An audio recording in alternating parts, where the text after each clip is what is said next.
কুমিল্লা নগরীর ঠাকুরপাড়া কনকস্তব বৌদ্ধবিহারে কঠিন চিবর দানোৎসব ও বৌদ্ধ ধর্মীয় মহাসম্মেলন অনুষ্ঠিত হয়েছে।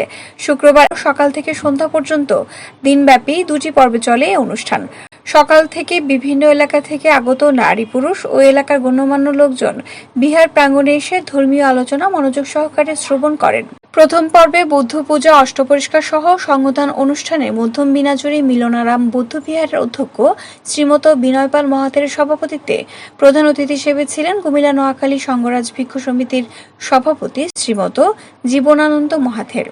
অতিথি হিসেবে ছিলেন কুমিল্লা নোয়াখালী সংঘরাজ ভিক্ষু সমিতির সাংগঠনিক সম্পাদক শ্রীমত সাধনপ্রিয় ধর, নিজামপুর বিশ্ব সমিতির সম্পাদক মেত্তানন্দ থের, কুমিল্লা নোয়াখালী সংঘরাজ ভিক্ষু সমিতির প্রচার ও প্রকাশনার সম্পাদক প্রজ্ঞাবংশ থের, সম্পাদক উত্তমানন্দ থের, ছোটচাঁদপুর পূর্ণজ্যোতি বৌদ্ধবিহারের অধ্যক্ষ সুরেশ্বর থের, কিংকাচনায় জগৎজ্যোতি বৌদ্ধবিহারের অধ্যক্ষ বিশুদ্ধানন্দ থের, কুমিল্লা নোয়াখালী সংঘরাজ ভিক্ষু সমিতির সহ সম্পাদক ধর্মানন্দ থের। শুভেচ্ছা বক্তব্য রাখেন বাবু সঞ্জীব বড়ুয়া ও বাবু জীবন সিংহ। দ্বিতীয় পর্বে দানোত্তম কঠিন চিবর দানোৎসবে অতিথি হিসেবে ছিলেন স্থপতি বিশ্বজিৎ বড়ুয়া, প্রকৌশলী রিটন বড়ুয়া, সহযোগী অধ্যাপক বাবু কনক বড়ুয়া, মধ্যম বিনাদরী মিলনারাম বিহারের অধ্যক্ষ শ্রীমত জয়পাল ভিক্ষু, কোয়ার ইন্দ্রধাম বৌদ্ধবিহারের অধ্যক্ষ রতনজ্যোতি ভিক্ষু, অগ্রণী ব্যাংকের ডিজিএম বাবু লক্ষণচন্দ্র শীল। চিবর উৎসর্গের সময় ভক্তদের সাধু সাধু ধ্বনিতে কনকস্তব বৌদ্ধবিহারের এলাকা মুখরিত হয়ে ওঠে। দিনব্যাপী অনুষ্ঠানে বৌদ্ধ পূজা, অষ্টপরিষ্কার, সংঘদান, কঠিন চিবর দান ছাড়াও কল্পতরু দান, প্যাগোডার অর্থদান, হাজার প্রদীপ দান অনুষ্ঠানের আয়োজন করা হয়।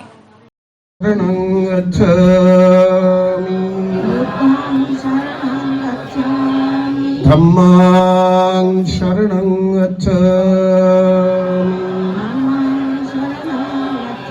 আমাদের একটা ট্রেডিশন প্রথা চলমান রয়েছে, পঞ্চশীল পঞ্চশীল পঞ্চশীল।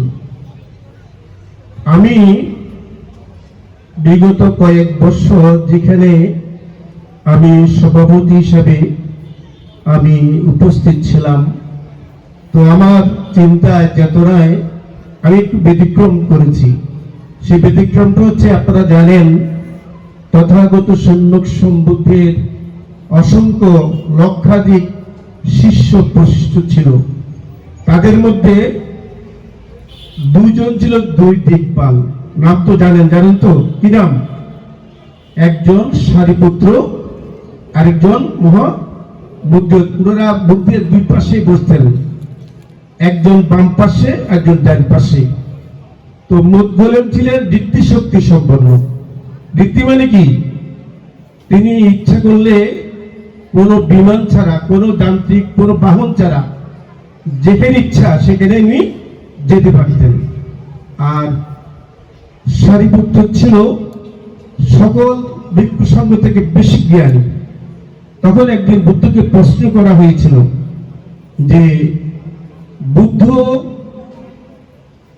কি সারিপুত্র স্থবিরকে দান করলে বেশি পুণ্য হবে, না সারিপুত্র বুদ্ধকে দান করলে বেশি পুণ্য হবে? তখন বুদ্ধ বলেছিলেন, বুদ্ধ সারিপুত্রকে দান করলে বেশি পুণ্য হবে। কারণ বুদ্ধ জানেন যে দান সম্পর্কে বুদ্ধের যে জ্ঞান, সারিপুত্র জ্ঞানী হলেও তার মধ্যে সে জ্ঞান নাই।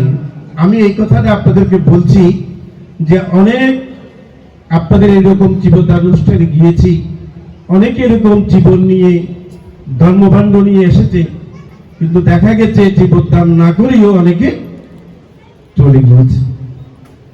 এই যে ভিক্ষু সংঘরা কষ্ট শিখে ধর্মদান দিয়েছেন, তো আমি আপনাদেরকে যে গৃহী জীবনে আপনাদের যে দুইটা শীল নেন, একটা হচ্ছে পঞ্চশীল, একটা কোন শীল? অষ্টশীল। এই দুটার মধ্যে কোনটা শ্রেষ্ঠ? গৃহীদের জন্য অষ্টশীলই শ্রেষ্ঠ।